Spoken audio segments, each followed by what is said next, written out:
अगर आप लोग इन फ्यूचर किसी भी एयरलाइंस की सस्ती टिकट लेना चाहते हैं तो हमारे वेबसाइट त्रिमूर्तिtravel.com पर विजिट करें।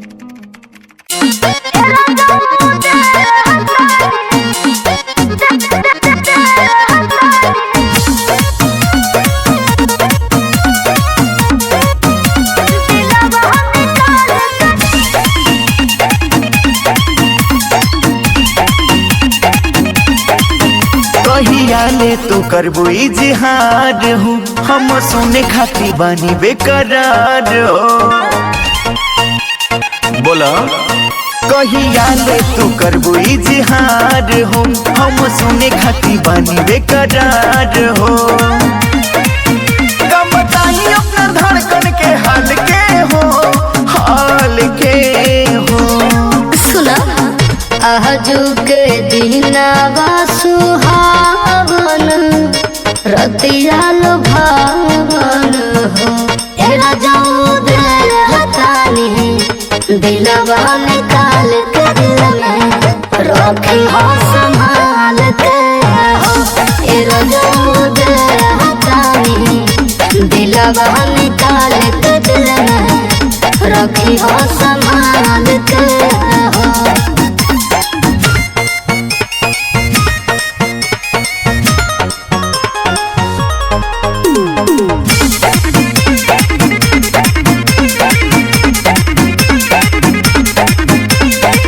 खुशी कोई दिहलू तुम जुड़ा है दिहलू जियरा हो। अब न दूरे रहल जाता रहब तोहरा नियरा हो। तोहरा नियरा हो पागल बन के तू हमके बगलवाला हो। ए दीवाना तू दीवानी बनवाला हो। सारा सपना रखब हम पाल के हो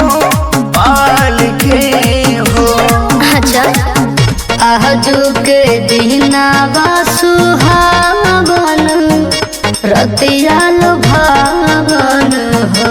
एरा जाऊ दे हतानी दिलवा निकाल के दिल में रखी हो संभाल के हो। एरा जाऊ दे हतानी दिलवा निकाल के दिल में रखी हो संभाल के हो।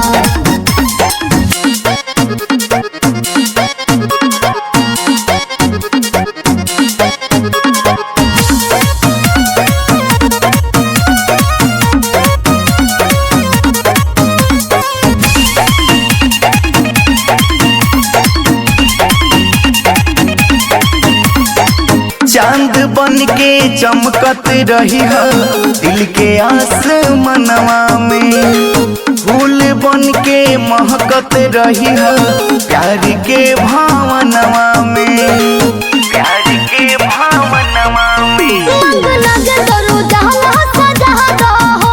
हम सिर्फ राज का जगा दो हो। शायद तोहके कराइब नैनीताल के हो नैनीताल के हो।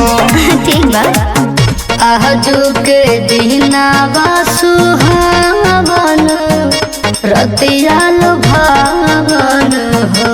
एरा जाऊ दे हतानी दिलवा निकाल के दिल में रखी हो संभाल के हो। एरा जाऊ दे हतानी दिलवा निकाल के दिल में रखी हो संभाल